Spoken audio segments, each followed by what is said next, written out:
டேய் போய் தான் ஆகணுமாடா? ஏண்டி நான் நல்ல வார்த்தை சொல்லக்கூடாதா? அவன் என்ன போருக்கா போறான்? அமைதியை தெரிய வந்திருக்கீங்களா இல்லை கிரீஃப் எப்படி சமாளிக்க தெரியலன்னு வந்திருக்கீங்களா? ரெண்டும் தான். இங்கே ஒவ்வொரு ஆளும் வெவ்வேறு கதையோடு வந்திருப்பாங்க. கதைலாம் கேட்காதீங்க பாஸ், இருக்கிற சோகம் டபுள் ஆகிடும்.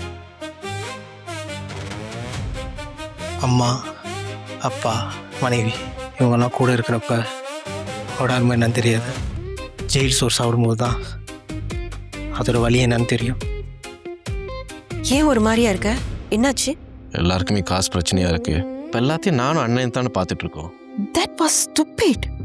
சின்ன வயசுல என்னை ஸ்டூபிட் முட்டாள்னு கூப்பிடுவாங்க. அதனால தான் என்னை யாராவது முட்டாள்னு கூப்பிட்டு எனக்கு கோபம் வரும்.